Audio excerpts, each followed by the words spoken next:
Welcome back to Stuck in the Middle podcast in collaboration with Palm Wine Central Podcast. This is our book club episode, the podcast where we unpack the messy parts of relationships and not just relationships, man. We unpack books in general and we learn to get out of our own ways. Today we're deep diving into Mike Gayle's novel, The One That Got Away. It's an emotional journey through heartbreak and idolization. We meet Reuben, who discovers his ex-girlfriend Beth is getting married just 6 months after their breakup.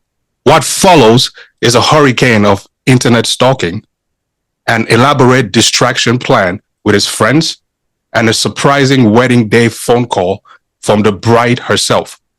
Join us as we explore whether we can ever truly let go of the one that got away or not. Let's jump in. Let's dive in. And Tichu, you've not been here in a minute, man. Please tell us a little bit about the book before we get started. A little bit about the book. What were my thoughts about the book? No, not your thoughts about the book. Like, what's going on in the book? Give us like a summary of the book. Summary of the book. A man meets a girl in a bookstore looking for a book for his dad after his dad went through a heartbreak. And he hits it off with a girl. And the next thing you know is they're dating. They're together for a couple months. He says he loves her. She doesn't feel the same way.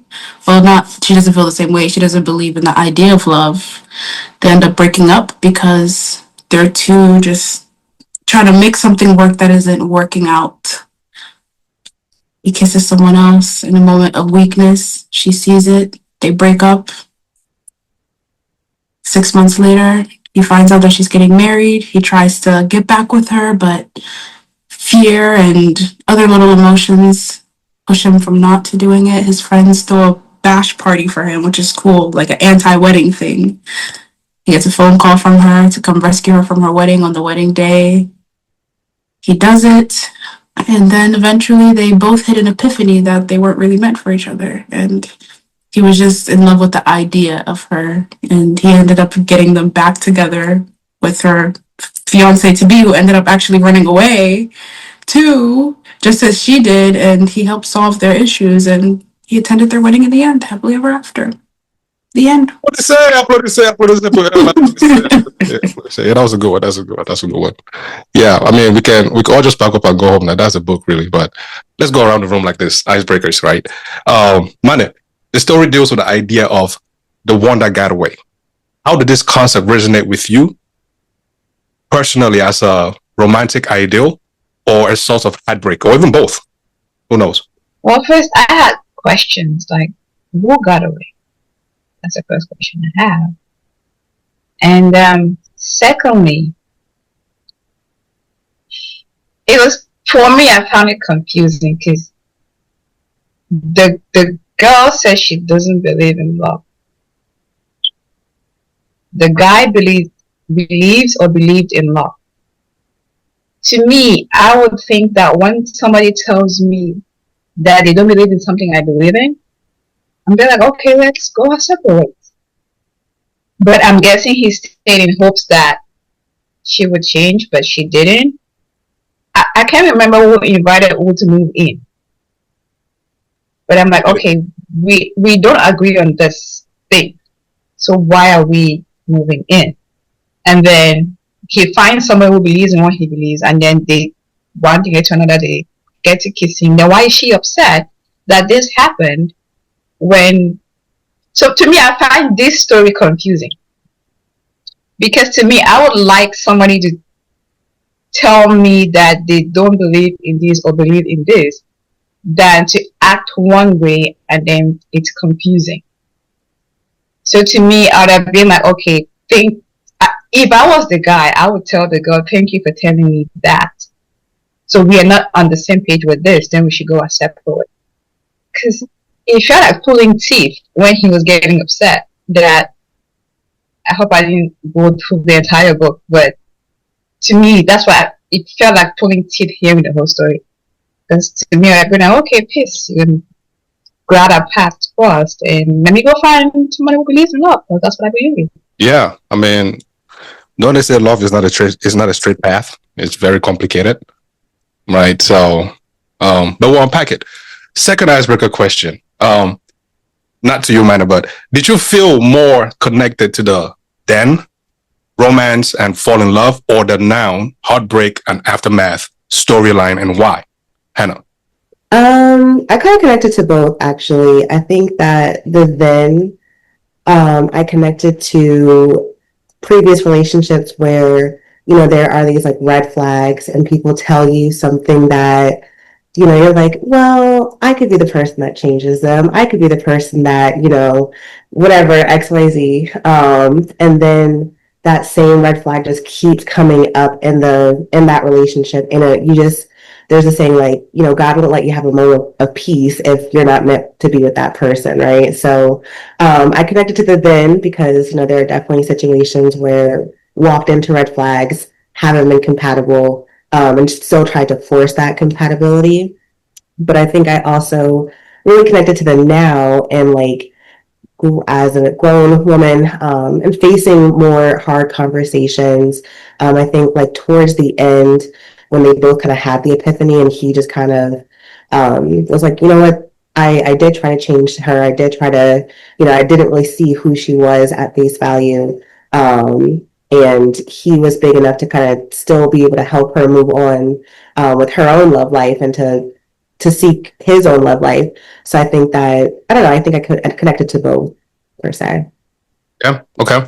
And then, Nora, what was your overall impression of the alternating timeline, right? The then versus now. How did it affect your understanding of the relationship between Reuben and Beth? I like how they kind of went from the past to the present, to the past to the present, because it did give us a clear idea of where they were before, and we see how everything started to how the heck he ended up even picking up her phone call and wanting to save her. It also made me understand why at the end she would want to be with her fiance that she ran away from, because to her, and I guess I can relate to her, not in the fact that I don't believe in love, but in the fact that love is like an action word. So if she even says she doesn't believe in love, it's obviously from trauma. Let's just say that. But her actions clearly stated that she loved this man. The things that she did for him was like, oh, you're having a bad day, let me mess up our house and try to cook something nice for you, or different things like that. It showed that she really cared about him, even though this whole idea of love was something that she just couldn't really get into because of things that happened in her past. So when she met Leo, when she was telling him that, she pretty much said that she told him that she didn't believe in love, and he said, you can be that, but I'm going to be me. And my idea of their relationship was just like, if she were to do something like that with Leo, I think Leo would be someone who would say, I love you, and not expect her to say it back. Whereas Reuben is someone who's like, I love you now, like he would want it back, whereas Leo would just allow her to be herself. You don't believe in it, but I'm seeing what you're doing, and I feel in my heart that you love me. So to kind of see their dynamics and see the difference, I could see why she would want to be with the person that she ran away from out of fear. So I really liked that I was able to see their dynamics from the past and the present. Okay. Barbara, what made romance between Reuben and Beth feel believable or not believable to you? So are we talking about then or now? In one part of it. Because the romance was believable on Reuben's side, though. He believed that, as we dive into the book, we're going to see why, his reasons for thinking he was in love with the girl. But I guess what he did for her, how he cared for her, and how I don't want to say paid attention to the things he did, because he was like he had an idea, or he had idolized her, that he was in love with her that way, versus actually listening to what she needs. I guess that's what made it real. But the whole storyline is just, to me, it's applicable to a certain group of people. We have people around them, because I do have people around me that are like, I can't remember the girl's name, but Reuben and the girl that have been in a relationship. So I guess the whole storyline, if you read the whole book, it is believable. What about the actions and how they just move around with that day to day? So you're saying the love between Reuben and Beth was Beth believable? Yes. Okay. All right. So then, to you, then Reuben never really seemed to let go of the idea of Beth, right? Even after the breakup. What motives, what motives do you think drove Reuben's behavior? I think Reuben could never believe, or Reuben, well, at the end he did, but he did not understand or believe that anybody on planet Earth could not believe in love. That was not a concept that was acceptable to Reuben. That was not something he understood, because in his mind, when he was having, as we dive through the book, he had a best friend when he originally had mentioned to Beth that he loved her, and he did not respond. He had a heart-to-heart conversation with his best friend. And that particular part of the book, that conversation is very enlightening, because whatever transpired at the end, the best friend did tell her that, have you thought for a second that whatever this girl is going through, that's her reality? That entire conversation, Reuben did not listen, because as far as Reuben was concerned, there's nobody on this planet Earth that cannot believe in love. Everybody has to believe in love. So I don't know, he had a preconceived idea of what his relationship with Beth was going to be, because Beth fit every box I guess Reuben had created in his mind of what a perfect idolized girlfriend should be. And so Beth just checked every little box. And even when the girl told him that that is not what it is, so that idea he couldn't let go, because he had to understand why, especially at the end, especially when she got married 6 months after the breakup. For anybody, I don't care whether you believe in love or not in love, that's a little bit, it will pain you a little bit. It's traumatizing. And so that part he still couldn't understand, because I think she getting married 6 months after that just fed more into that this girl believed in love. It does not matter. It's still down me. This girl believes in love, and so something must be there. So I think that's why he just couldn't let go of it. Yep. It was just an acceptance thing for him. Yep. Chuchu, it sounds like Barbara was saying he idolized her, right? From what I gather. So do you think that their love was genuine, or was it more about timing, or he idolized Beth, or circumstances? What do you think? I think it was a mix of a lot of things. He definitely did idolize her, and I think he also had a fear of being alone. Because, if you have morals and you have standards and you believe in certain things, you won't stick around to be with somebody if they don't believe the same things that you don't believe. And that alone just shows me that he didn't only idolize her, he also was afraid of being alone. He liked the idea of her, but he was also afraid that, okay, if I leave her, I'm going to be alone. He mentioned a lot of his past relationships and how the women were like this and that, and Beth was just perfect. But nobody's really perfect. He found one little red flag in her, and he was okay with sticking to it. But the entire story was mainly about love, not only just love for Reuben, but love for his stepdad as well. And I feel like he mainly just projected a lot of his insecurities onto her. And he didn't really let her, just like he said, let her be her and give her the opportunity for her to just be herself around him. So it was a mix of not just idolization, but also the fear of being alone. You mentioned you were talking about, you said something about if somebody tells you something, listen, right? If somebody says, I don't love you, I don't see the reason why you are fussing it upon them or try to change them, right? So Beth struggling to say, I love you, adds tension to their relationship. How important are those words in real life relationships compared to actions? I think that it depends on the person you're in a relationship with, because some people are words of affirmation, they want to hear it. Some people are acts of service, they see love in action. And some people want both, because you can say it, but your actions do not show it, so it's contradictory. And you can show it and not say it, then if the person you're with wants to hear it, then there is that friction like they had in with Reuben but there was a part where he said he could not understand why she cannot just say it. And I was thinking to myself, would you rather she says it and not mean it? Mm-hmm. What happened that she didn't end up with a person that you didn't stay with the person that believed in love like you did. Like, what happened to that story? Which goes back to the point that he was really just idolizing Beth, because yeah, I don't know if I answered the question, but that's how I see it. Some people want to hear it and see it.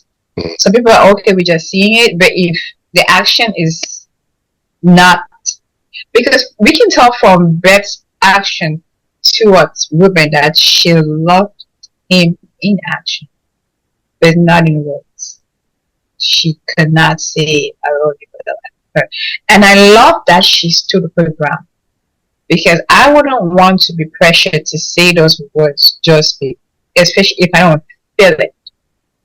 If somebody truly feels it, they will say it without you having to pressure them into saying it. So it probably boils ties into love languages, which is a different topic on its own.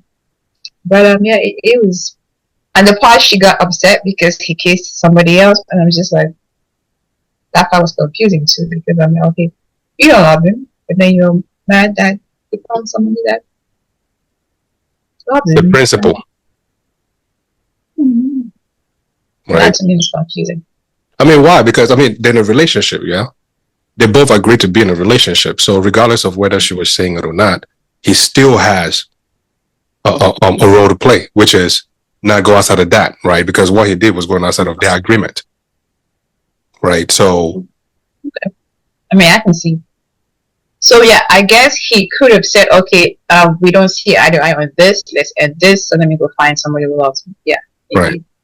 But also remember that, I remember when they were in the room, I believe in his dad's house, and he said she was perfect. And she goes, I'm perfect. Like, I don't think there's a perfect person, right? And she was trying to get him to see that I got flaws too, like everybody else. But you have this image of me in your mind that is so perfect that you might trip on yourself, right? And towards the end, that's really what happened. Like, he literally tripped on himself. But here's a fun one for everybody. Anybody can take this one. What role do Reuben's friends, Pete, Omar, Steve, Big Tony, play in the story? Was Pete's anti-wedding day plan, including hiring a Ferrari, helpful or misguided? Anybody can take this one. I was like, those are some great friends. What? I thought the day sounded super fun. I think my little girlfriends would probably get me some ice cream when we watch like a little sad movie together. They paint our toenails, but I would definitely love a Ferrari to rent out. I think that it was all in a good place, a helpful way. I don't think it was misguided. I think they really were trying to just take his mind off of Beth for as long as possible. That way he could just make it through the day. I think we could all use some friends like them. And I like the fact that even when he decided to still go after the girl, the guy did not, like, what's the word? Demonize him? That's the word. He gladly gave him the keys to the whatever the car is. And that was because I thought maybe he would try to change his mind about, he spent all this money, let's go do what we plan to do, instead of going to, trying to, I don't know, but I think that it was good that he let him go, because he would have wondered what if. Mm-hmm. And being in a place of what if is not, for me, I don't want to be in a space of what if, right? I want to try and fail as opposed to wonder. Because if she had not called him, okay, then the plan would have gone on as it did. But the fact that she called, him not going, if he had gone with his friends, he might have been wondering, what if I went to see her?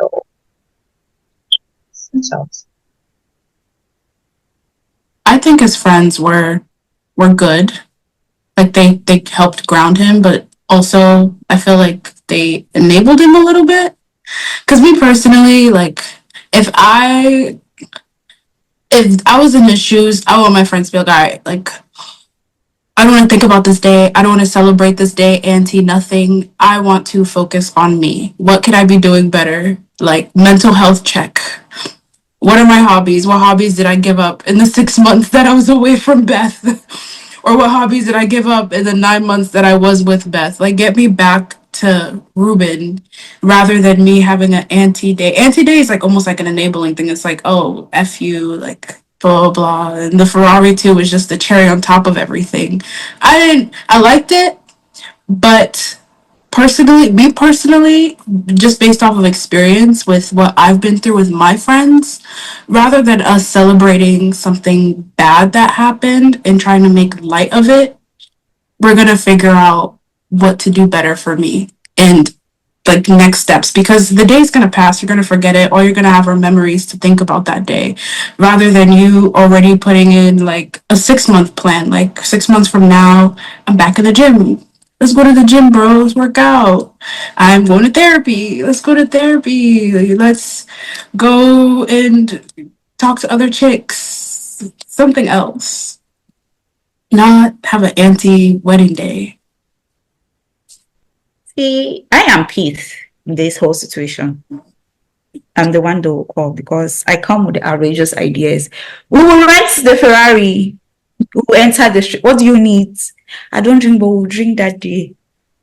Do we need to drive by the way? We will drive by the whatever you need. We'll balance that day. I will forget that one.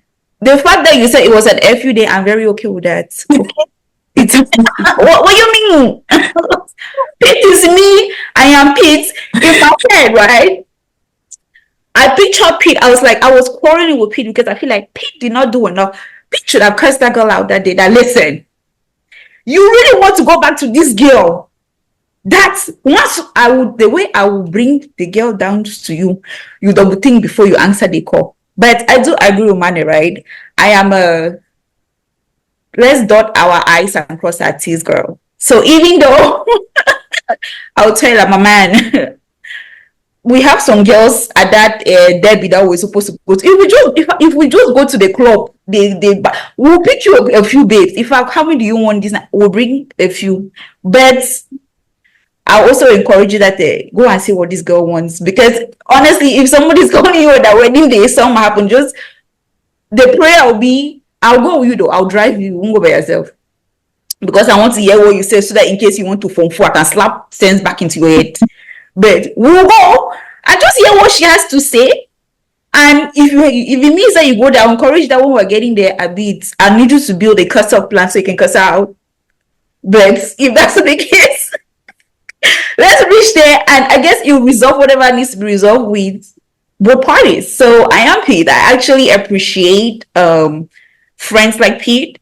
And for me, it was the fact that he went into his savings and he took out money, gathered the boys, and they came up with a good day to make the man feel good. And the fact that at the end, despite all the shit I'm talking right now, I appreciate the fact that when he wanted to go, even though he did try to convince him though that my guy, don't go.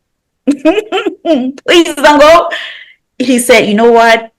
This is going to be good for you, so you can go. He understood who his friend was and just let the friend be him. So, yeah. Nora, got anything to add to this? Yeah, got anything to add, Nora? No, honestly, I think everybody said it. I like Pete. I like Pete a lot. I feel like he could be my friend. I think everybody covered it. Yeah, Pete is my guy. Pete, yeah, I like it. He was like, I am Pete. Pete is my guy. Yeah, Pete is cool peoples, but I cannot be Pete. I just cannot be, because how many times am I going to be Pete? Let's say, for example, after that breakup, you have 3 more breakups. Am I supposed to do that 3 more times? So no, I refuse to be Pete. Secondly, Clock the T.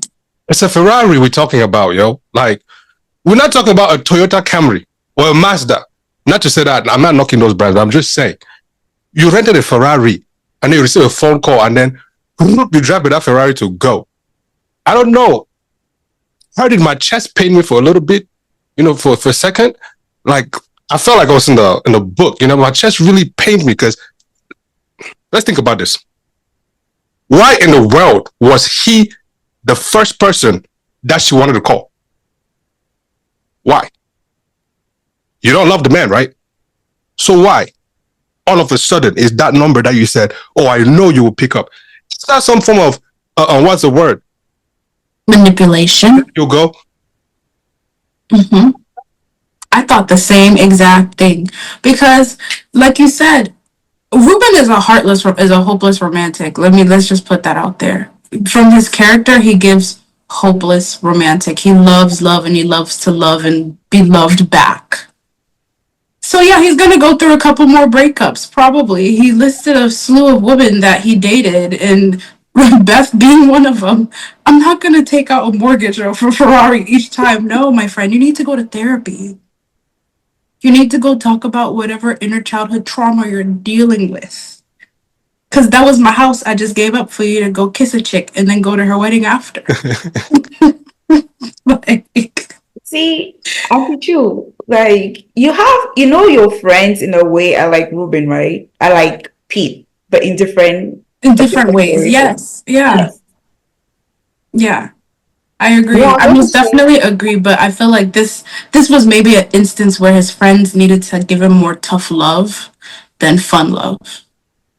6 months of you wallowing about the same woman. They say it takes 6 months for you to break a habit, right? Reuben was obviously not trying. He wasn't trying at all.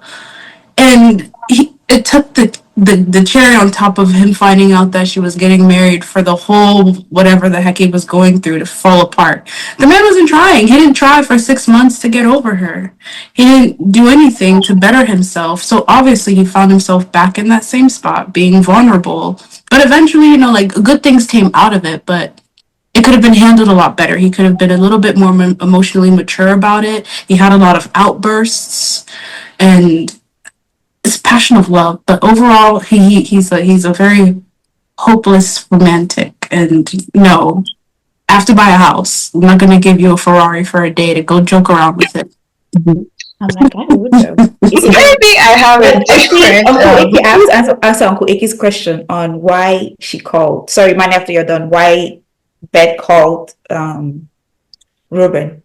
Why do I think Beth called Reuben? That question, like, I actually want us to talk about because I feel like it's a human thing. We all know that person. She kind of said it though. She called because she knew he was gonna pick up. Yeah. You have everybody in your life that day. You know, if you want to ask that person, and the person will give. We all know that. It's something. I'm like, it's a very simple question, but it's anybody that asks a question, you're like, yeah, people know what they're doing. People know what they're doing every day. As adults, you learn that as we grow. There are people that you know that you can walk over, they won't do anything. There are people that you know that if you pick up the phone and call, they'll answer any day, anytime. There are people that you know that if you ask for anything, they'll give. There are people that if you go and say, okay, my guy, I want money, this person will not go and tell, hey, back and borrow money from me. We have all those people. They won't ask that person. But you see that there's somebody else that this other person is close into it. They talk to every day. But if you ask that, but why did you come and ask me to borrow money? It's because whoever you're asking, you know that if I ask person Z, the entire community will know that I gave you $1. So we all know who to call when we need somebody. You know it among your friends. So that's why she called. And she said it. I called because I knew out of everybody in my phone list, you will drop everything and come and meet me. I also think it's because he's the one who messed up the relationship. Like, he's the one who cheated, quote unquote. So, like, he's still feeling guilty because he's the one who went out and like kissed some girl and they broke up and like they moved on, sure, but at the end of the day, he's still like the guilty party because he was honest from jump. Like, I told you I don't believe in love. I'm still showing you that I care about you. And then the one time we have an argument about something that we've talked about a million times, you go out and you just mess up. So they break up. So, like, of course she's going to call him. And also because he was playing mental tricks on her because he stalked her and went to her job the other time. So it's all in her. It's like psychological, you know, like, first of all, Reuben is the one who messed up. And then did I really see him? He is now just this lingering thought. And oh my God, am I making a mistake? I should call Reuben. Like, it was just a lot of things happening, and I feel like all that led to her calling him. Well, for the fellas out there, I got a question for you guys. If this same situation happens to you, and Shorty calls you, Are you picking up the phone? And are you going? Because me, I know. First of all, I don't even first of all know why the number is passing in the first place. You understand? Like the number will not even pass on my phone in the first place because it would have been a long time blocked. Like you have to use somebody else's number to call. So I don't understand why the guy even picked up. And then moreover, if my friends give me a Ferrari, I'm sorry, even if my sister was going to the ER, she will have to wait for me to go and touch this, to go and get to my 150 miles per hour first, and then I'll call her back and be like, okay, now fulfill that dream. What's up? Are you dead yet, or are you in the ER so I can meet you? You know what I mean, type shit. So I don't even see why, like, it's even a question. But anyways, that's just me. Can I ask a question? Shoot. For the ladies in the chat, if you were a runaway bride, would you call your ex? Hell no. I have a list of girlfriends I know. If I call let's go and dig a pit double, they gotta dig a dive. I'll call. What am I calling my ex? Please. Exes are exes. Thank you. No. No. Mm-mm. Okay. Well, there's a reason why people spin the block, so anyways, Reuben seems stuck in his heartbreak for years. Did you empathize with his struggle, or did you find it frustrating? To you, Chuchu. I listened to this audiobook. I finished listening to it while I was having my girl bath, my all over girl bath, which takes about an hour. And I got so frustrated I nicked myself in the leg. Because I was like, why are you still going back and forth with her? It's like he's so desperate. He's like a little puppy. And he's just begging for her love, and it's not there. It's with somebody else who was able to give her the time and space to be herself. And he doesn't have that realization until she actually verbally has to say it to him. Which is like, it's so frustrating because it gives me that sense that Reuben didn't give himself self-reflection.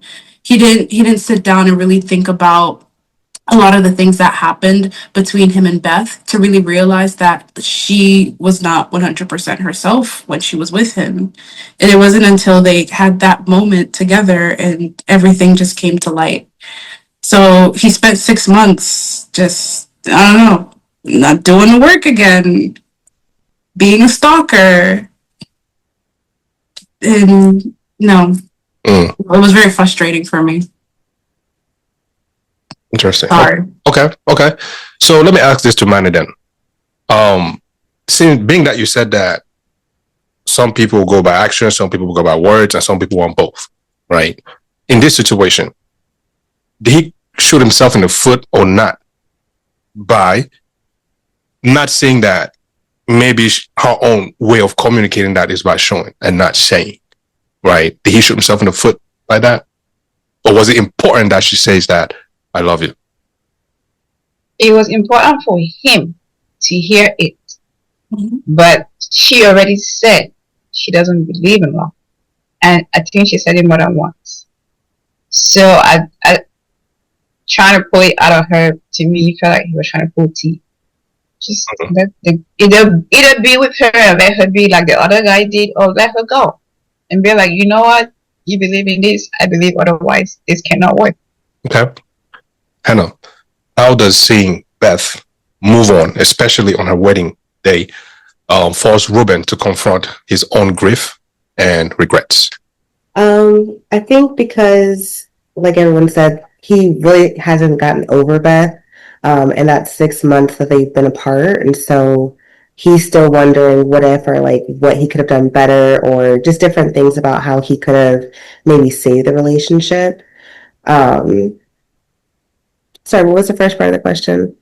How does he seeing Beth move on, especially on her wedding day, force him to confront his own grief and regrets? I think that hearing that she doesn't believe in love in the first place, right? And then that now all of a sudden she's getting married to somebody in less than a year. It's really crazy. And I think it taps into a lot of his insecurities that he couldn't be that person that brought love out of her. Like, like I said earlier, or when I was younger, I ran to those red flags, right? I could be the one that changes that person. And I think that Reuben wanted to be the person that changed Beth and that got her to love him and that got her to say, I love you. So to hear that somebody else did it, that it happened so quickly, I think that it just caused him to spiral more. I think it just, like I said, just tapped into a lot of his insecurities and just really put him in a darker place and showed that he really didn't heal and really didn't do any of the work. Yeah. Got something to add there? Oh, no, I was just going to say that it forced him to just notice that this is a chapter closed. Because even after her friend called and she was like, he was a runner too, she instantly wanted to call him. And that was the realization to him that, oh, like, she really cares about this guy more than she ever cared about me. And even in the tears in her eyes and everything happening, like, that was just, it was a quick moment, but also a slow moment for Reuben to realize that this is a chapter closed. There's nothing else that I can do here but support her because I still love and care for her. I have to put my guns down. I've said everything. I've done everything. I brought the Ferrari. It's not working. So let me just help her find her lover and close the chapter and just be happy for her. Mm-hmm. I have a question. So, I don't know if we're going to jump into this right later, but in the line of the conversation, does Beth not really believe in love because, Reuben was just not the right guy for her? Because in that sense, right, yeah, he closed the chapter, but him realizing that she actually did fall in love with somebody else, just not him. Mm-hmm. Right? So did she fall in love or did she have a great ideal of care for that person? So Beth, right, her whole concept was that she did not believe in the idea of romantic love. Not that she did not believe in love. She actually said that there was a difference. She said, I believe in love. I just don't believe in romantic love. I just don't believe in happily ever after. Mm-hmm. And her reasonings behind that was because her dad left the mom before she was born. And Reuben's rebuttal to that, that's why I said the conversation with him and Pete was, but they've had his dad and the mom separated and he still believes in love. And then Pete went ahead with the conversation. So that part, I love the ending, right? Because in my head, I was like, well, she does believe in love, in romantic love. However, Reuben just was not the right person to love her because I don't think so. I sorry to cut you. Right. I think that whoever the second guy was, I can't remember his name. I think he let her. Yeah, I was getting to that point. He let her be who she was, which was the difference between that guy and Pete, because that's what she told him, that I told him I didn't believe in love, and he said, as long as you be you, I be me. If I tell you I love you, you don't answer, cool. I know that's how you are, we're just gonna kick you and kaka. And she was okay with that. And I think maybe Reuben at the end, that light bulb went in her head, like click, click. So that's why I'm saying that, did she really not believe in love, or she found somebody that loved her the way she wants to be loved? Met her happy. She found someone that let her be, because I don't think that people want to be forced into changing. No. People want to change because they want to, not because they have to. Now, hypothetically, if Reuben had met her where she was, maybe they would have ended up together, as opposed to keep pressuring her to love verbally the way that he did. So I don't think it's so much of he wasn't the right one for her. Could be, but it's just that his view of expressing love was more verbal than physical, and she was okay with just physical and not verbal. Mm-hmm. I think he was the right one for her. Yeah, because she didn't even love him the way he wanted to be loved, so it was going down the road. So, I mean, explain that part. Break it down. She didn't love him the way he wanted. I think to begin with, like, this is just an example, a lesson for everybody. Like, for you to think anybody is perfect and to make them an idol would be your biggest mistake, and then they will crumble. You will force them into crumbling. You will crumble your relationship. Like, nothing goes right when you make someone this perfect being that they're not. Mm-hmm. And that was his first mistake, which he realized in the beginning, you know? Beth was just herself in the bookstore. Oh, here you go. This will help your dad. Okay, we're having fun. It was, to her, it was let's live life one day at a time. I will do me, you do you. If we're together, we're together. He just put so much pressure, and they also talked about this later. It's like the elephant in the room, right? Because she brought it up, he then made that his whole world. Whereas I think also that's kind of his personality, you know? His dad's like, oh, I'm sad.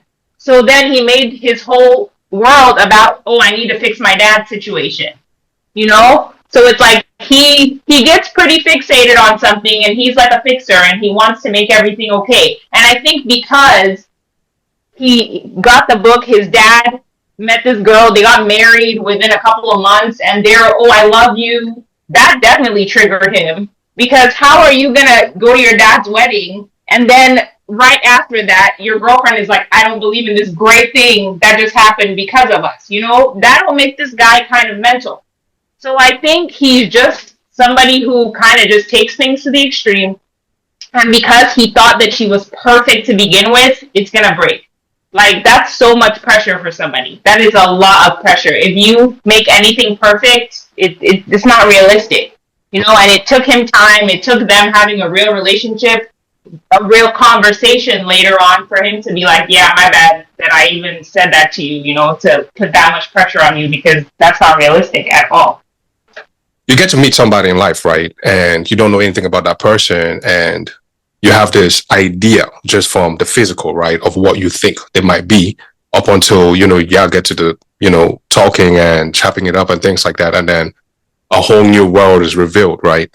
So as far as this book is concerned, and we're talking about, again, somebody telling you that I love you versus they're acting upon it, right? Let's say, for example, you're in a situation where a guy is not telling you that they love you, but actually acting like it. Is that a deal breaker for you just because that you want to hear the words? Do you weather the storm and hope that at some point they would see the need to want to say that? Or do you just break it off even though you know that they are doing everything else but not telling you that they love you? I think it's a conversation to have with your person. I think if it bothers you, then you should let them know, and you should ask them, do they feel the same about you? Why or why not? You know, maybe is it time? Do they not see themselves loving you? Like, I think it's just a conversation that you have if it really is bothering you. I think each person is different, but I think where a lot of people fall, and where Reuben falls, is that when you are scared of what the answer is, then you avoid asking that question. And then it becomes, like they said, the elephant in the room, or you resent that person because it's like, you're showing me, but I'm not hearing it. And you kind of get that kind of, to you, it feels conflicting. It can be confusing and cause more inner turmoil rather than just asking the question and kind of getting it out there, getting clarity on the situation.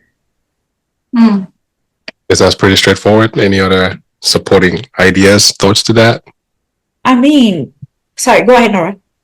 I would break up. If I want you to say something and you're not saying it, I'm gonna be mad. Like, we're done. We're done, because I can then meet somebody who is gonna give me a bunch of action, and then like once a month be like, I love you, all right, bye. Like, that's all I want. Yeah. So yeah, I like that you were straight up, because like I said, if you're somebody who wants to hear it, it's good to say it. And if you cannot, then have the conversation about why you don't want to say it, or why you're having a hard time saying it, as opposed to trying to pull teeth. Now, if you understand why they cannot say, don't want to say, not ready to say it, and you decide to stay, then you're staying knowing that you're going to see all the actions and you might never hear. And if you're okay with that, kudos to you. And if you're not, just say, I'm not okay with it. And this is where we part ways. See, words of affirmation, right, I think was a big part of Reuben's relationship, because yes, he did everything, she did everything, but he wanted to hear the person say, I love you. And a lot of people, that is true for them. They like to hear that. Like, okay, yeah, I see what you're doing. I don't give a shit. I want to hear you say it. And you saying it will make me believe that you love me, right? So that was his own way. That's how he wanted to be loved. And actually, if we go back and look at it technically, he didn't have he was afraid, one, but he didn't even have an opportunity to say, okay, if you don't say that, it's because he had gone to break up with her because of that. He made a decision and said when they had the dinner, she was the one that asked him to move in, right? Because in her head, also, she had assumed that Reuben was okay with it. She made an assumption, but Reuben was not.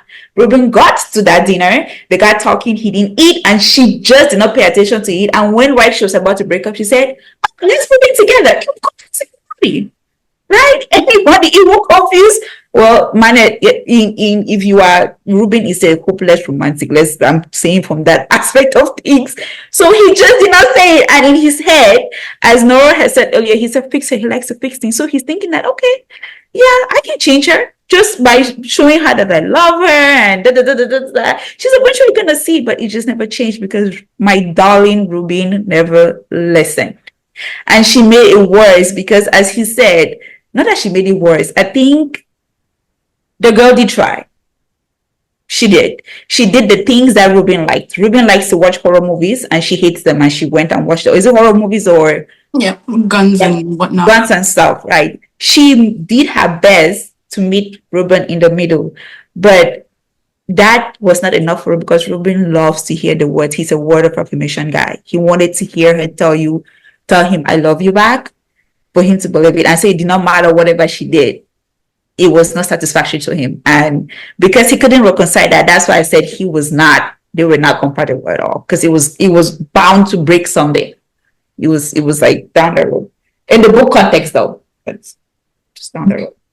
I gotta ask, who is going to the ex's wedding? That part. The part that he stayed, no. I would have dropped her off and be like, the fact that he even went there to start with, I commend him for staying. Maybe that was part of his healing, part of his therapy. Like, okay, I finally put them together, blah, blah, blah. But heck no. I'm gonna lay on my bed. Hold on. Put on my tongue. He met his new girlfriend there. Number one. Number two, he brought them together. Their husband wanted him there. Like, please, that one. I know people actually that have gone to their ex's wedding and they're like, no. If we are cool, if we are, I'll go. Why will I not go? Me too. Why will I not go? Well, maybe it depends on how he ended, but I don't think I care for that. I think if it ended just the way the book did, I would probably go. That's like there you go. only type of circumstance. I can't see myself going any other time though. See, if it was the beginning of the book, right, when like you see how they broke up and the whole situation, why the heck would I want to go there? If I go there, I'll burn everything down. Why am I going there? Now the ending of the book, yes, I will go. I'm friends with you. I'm friends with your husband. Your husband know you are not used to nakanda. And no, they just became friends at the bar. They were not friends before. She knew that it was his ex. He did said it. You are Reuben, his ex, so he knew who he was. And but did Reuben know him? Did who? Reuben know the guy. It doesn't matter. Doesn't matter. Reuben know the guy. The husband knows Reuben. For me, it does because first of all, I have a hard time going to all events I'm invited to. Then, yeah, because I'm too intentional about showing up. I feel like my presence is the most expensive present. I'm not just gonna show up just because. Yeah, that's just me. That's all right. That's all right. I can wire you a gift and lay on my bed and swipe my phone left, right, center. But if I'm gonna show up, it gotta be worth getting ready and driving there. But that's just me. It's all right. What does the story say about whether true love can ever really be lost? And that's the question many had in the start. Like, what got away? I think if somebody is meant for you, then you guys will be together. So I think that when things don't work out, they're not supposed to, for whatever reason. And, had they come back together, okay, that would have been a different type of love story. But in this case, they didn't. So I don't think that there was any love that was lost. I think that they both just were able to find themselves, and they actually gained friendship between each other, and gain more love instead of losing more love. So I think that they gained in this sense. Let me ask you this. Do you think that there are any myths when it comes to love? Do I think there are any myths when it comes to love? Mm-hmm. Yes, that love is enough, but it's not enough. Okay. Manny, will shake your head. Do you have any outside of that? No, I was just agreeing that, I mean, I can't think of them off the top of my head, but that one, that love is enough, is not. Any other? I just learned that recently. That love is not enough? Mm-hmm. Well, I mean, if you cannot put on your plate or eat, then I would think you would think that it's not enough. But let's move on. Nora, Barbara, do you guys have any other myths about love? Okay. It's like roses and stuff. It's like, oh, it's great. Like, yay. It's not. It's not. They say grass is not always green on the other side. However that thing goes. But water, that whole thing you do. Yeah. That love is like perfect, but it's not. Yeah. All of that, right? Do you guys believe everyone has a one that got away? Or is it more of just a romantic myth? I had to Google this because even after reading the book, I was like, wait, what was the actual definition? And I got into a debate with one of my friends, and the Google definition is a past romantic partner or significant opportunity that slipped through one's fingers, often leading to feelings of longing, regret, or what if scenarios about what could have been. I think some people do, and some people don't.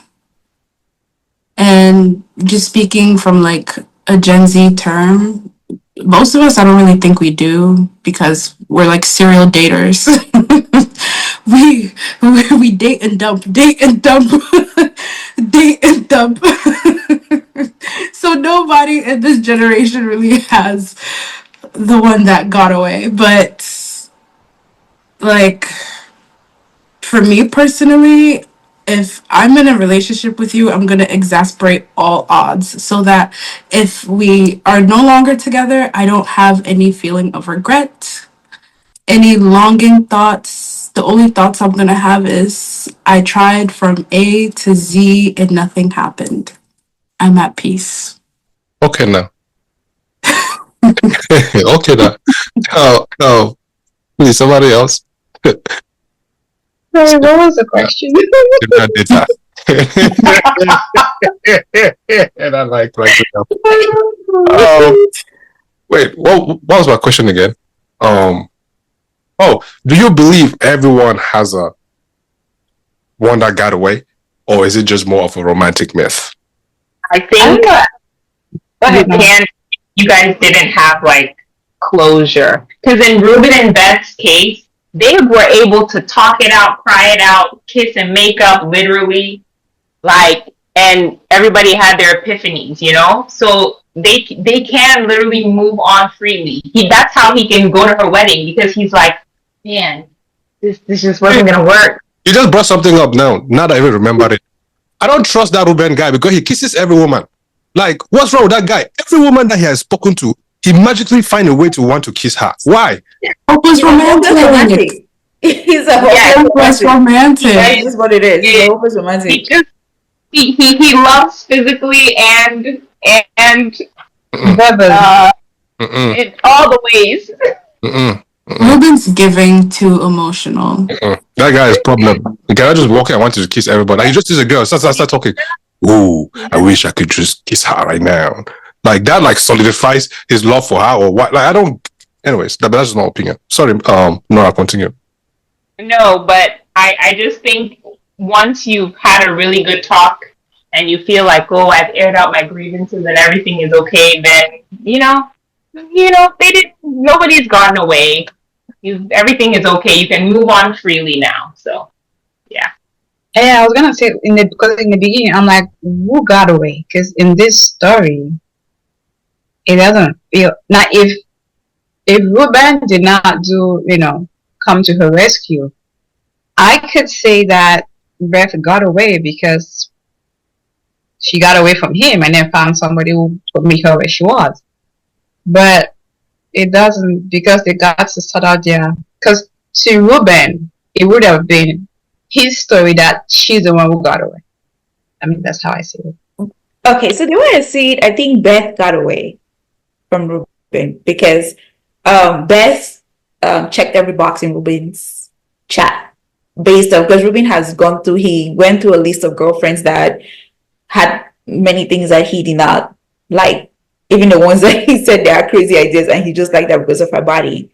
And he made bed. I bet did everything as the only flaw. And to him, he actually idolized the girl. He said she was perfect. That was the word.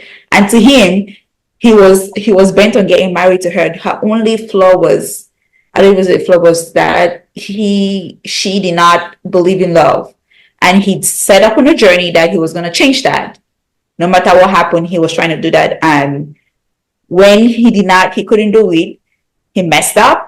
That the fact that he messed up, he just got stuck on that fact, and he was trying to fix it. And if you look at the story, she got away because he messed up, because she was the one, as far as he was concerned. This guy went to her wedding, picked her up, and was still convincing her to leave, which I want to smack him when I reach that part. Was still convincing to choose him. Like, please choose me in that case. And so if you look at the whole story, technically Beth was the one that got away, and I think he just realized that the girl was in love with somebody else, and so he let it go. So she got away because she was perfect for him. That was who he was going to get married to. He found somebody else, yes, but she did get away. I really just like how she found out that her fiance did too. Like, I was on the treadmill, and I was on the treadmill walking on my incline, and I was swiping and reading. I was like, and then I went back to watching. I was like, now that I think about it, she found her person, you know. She found her person, because the fact that he left, that light broke him. Like, I want him more. I want him. See, I'm like, love is there. That was a good twist right there. That was a really good twist. Just to add to that as well, I also think the one that got away it could be just stories that we tell ourselves. Like, oh, it could have been this, could have been that. And it doesn't help in anybody's healing journey. I just feel like Beth outgrew Reuben. She did everything in her own way to show him that she loved him without saying it. And ultimately, they grew apart in those 3 months of him saying that, I'm not going to say the 3-letter word. He was pretending while she was just genuinely trying to show her that, okay, like, things are okay. Things can be okay. But he was impatient. Small kiss on the neck. You whisper, I love you. Then they don't reciprocate that same thing back. Things go bad. And she just outgrew him at that point. She was tired of it. So. In Reuben's party, there's somebody that was a proclamation is to you. That's painful though. It is painful. It's painful to you. So I can understand the guy, but he had 2 cents. But you know. But if he knew so deeply that this is something that I want from her, he shouldn't have punished himself that way to stay in a relationship and consistently make himself small just to feel like he fits in her world, when really he doesn't fit in that world because you're not even letting her be herself. And Gerard, there are some things that you can fix. There's some things that you cannot fix. For example, in this situation, all he could have done with the use of AI, record her voice and have the voice be telling him, I love you, if he really needs to. Now, if it was a situation where, for example, he was not having sex, for example, like that's a thing that he cannot fix. He cannot like rape her, in the crib, right? He can just up and go. Or he cannot walk around with a pocket pussy all the time. So in this situation, I feel like, yeah, my guy, you should have been gone, man. Like you just sitting there, just knocking your brain for no goddamn reason. Like, I'm thinking, like, you see how Reuben's friends had made that whole day planned for him, and he didn't show up. If I tried out with my girlfriends, they would drag you to the end of the earth. I kept thinking about it. I was like, will my group of friends plan that kind of enjoyment, and then you total go back to the girl. Jesus, how will I put my face? I kind of want a part two of the book here, just the friendship and Pete. How did Reuben go back to Pete? I want to know that conversation. What did he say? And then I'm gonna need him to break it down. That I went and told her that I loved her, I wanted her back. She told me no, and I fixed the marriage. Can you imagine him having that conversation with his friends? And you thinking about that? Yeah, I can imagine, because I'll be happy, because now I don't need to hear shit from you. I don't need to see you cry. I don't need to see none of this shit. Like, I got my friend back. So I'll be very excited about it. Matter of fact, we'll throw another party, because fucking A, you finally woke up. It took you this long. Like, Jesus Christ. You know, like, yeah. So it will be a joyful moment. Well, 2 Ferraris. Give the guy some grace, please. He's trying. I'm like, what's wrong with it? Like, it's anyway, I rest my case. Did they say the ages of them in the book? I don't know. Reuben was 33. Reuben was 33? Yeah, they were in like their early 30s. Yeah. You see why now I feel the way I feel? Like, guy, there's a whole world ahead of you to explore. A Ferrari? How many times go to see the Ferrari again? I mean, if you rent it, you don't have to buy one. But come on now. Healing happens at different ages and different stages. So hey, I don't care. his dad had to heal the following day when I don't have the Ferrari.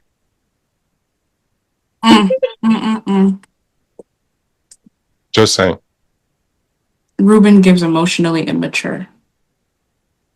I want to meet Pete. Pete is my guy. Somebody to rent me a Ferrari when I'm heartbroken. Chogan chop life, please, Pete. I need to meet Pete. Okay. After finishing the story, do you feel Reuben's journey ends satisfactory, or would you have preferred a different conclusion? Why or why not? I like it. I thought it was good. I thought it gave people a clear understanding of how much pressure it is to be perfect all the time and how that's going to backfire on everybody. And yeah, I liked it a lot. I think he was able to really understand his faults, even though they had to come in a really hard way for him. And yeah, Beth really met her person. She met somebody that was also going to run away from her so that she could realize that, dang, man, I love this guy. Oh my gosh.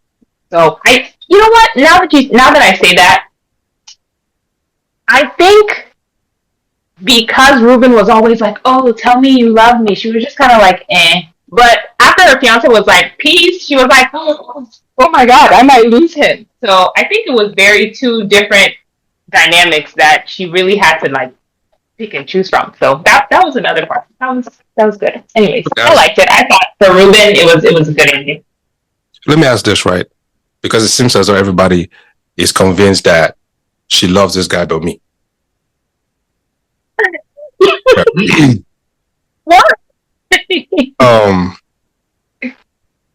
Before she found out that the guy had cold feet, she did not know she loved this guy. She was not even thinking about it. It was not even a thought on her mind. Then all of a sudden now she gets wind that this guy got cold feet. He left. Then all of a sudden now she's concerned. To me, it sounds like somebody who wants to have their way. I mean, a cake and eat it. You know what I mean? It sounds like somebody who again is manipulating their way through things. Because on one hand, there's one guy who is showing that, who is saying they love me and they want it back. But on the other hand, there's another guy who just accepts me for me.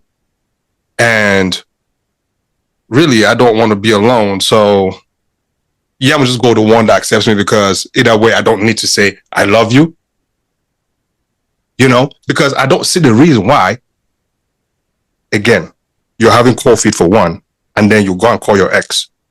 And then now you hear that this, and then now all of a sudden, like you guys are saying, you're in love. It's just too much going on at the same time. That does not make sense to me. Anyways, maybe somebody can explain. I see it as, because they're both thinking, quote unquote, the same, running away. They are, I don't want to say compatible. I think she called Reuben because she knows that he loves her, and whatever she says, he will show up. But she did not love him in the way that she loved Reuben for letting her be who she is or who she was. So seeing that this person was thinking like she was thinking, running away, that actually, I don't know, made her feel more connected to him, because maybe they see something the same way. Yeah, and I think like even Reuben's last attempt to get her to say like choose me again, like I think even that she was like, oh, it's gonna be the same thing. It's always the same thing with him, right? Like at least with Leo, yeah, he was scared too. We were on the same wavelength, and so I think that one, even when she called Reuben, she was already worried about Leo. Kind of, she was worried about like, what is he gonna think? And I'm embarrassed. So even though it wasn't about maybe love per se, it was still worried about his well-being and kind of how he's gonna handle and take this situation. She was concerned about how his family was gonna take it, and just kind of all the different relationships that she's kind of cultivated. And so then, yeah, when she found out that Leo also ran, and Reuben used that time to say, "Ooh, I'm still here," she's like, "Nah." Like, I think it was just more of a realization, like this is not what I want. This is. She kind of just had to like. I think for her too, it was almost that what if scenario, maybe a little bit, since they ended on those bad terms, and so the kiss and trying to like get back into maybe their old relationship, and then again he goes for say you love me, and she's like, nope, this is not what I want. But also, side note, I would love to hear what the vows were like at that wedding of non-love and non-whatever. I would love to hear what they committed to each other. If not, Because I think Leo, that was the guy's name, right? The runaway fiance. He said the reason he ran away was because he actually started believing her that maybe happily ever after does not exist. She was that good that he still believed that maybe it doesn't exist. I'm like, girl, what you do? So I don't know. Just both of them, right? To answer your question, Uncle AK, have you thought about the fact that maybe there's this concept that we always say, you never know what you have until you lose it? So I think for her, it took her a moment when she left and she was having a conversation with Reuben, as Hannah said, and then it clicked in her head like, but Leo lets me be me. I don't have to tell Leo that I love him for him to know that I love him. I just show him and understands that. We meet in the middle. Like, that guy actually knows me. He loves me the way I want to be loved. He understands me. And so I was just afraid. And as crazy as it sounds, it took Reuben for her to understand that. Because she had been having these conversations, according to the book, she said she has spoken to her friends, she has spoken to her mother, she has spoken to a bunch of people, and they definitely told her, like, no, it's just my premarital jitters and everything else. But it took her calling her ex to come up pick her for it to click in her head, like, nah, fam, I'm a girl. I found my person. I'm a girl. So I guess it had to, the idea of her losing him had to happen for her to click, like, I genuinely do care for you and I genuinely do love you. So I don't think it was manipulation. Sometimes it just takes a minute for things to like, and for her, that was that minute. I also think Leo loved Beth, and I think Beth loved Leo, because you have to really be yourself freely with someone to start thinking like them. Yeah. Reuben and Beth, they were always at odds. Reuben was like, I'm going to make you love me. Beth is like, I'm just trying to be myself and hope you see. But like with Leo and Beth, they were just free. They were just in their worlds being together, to the point where she was like, dang, I'm free. I feel free enough and confident enough for this man to ask me to be with him forever, and I jump in freely.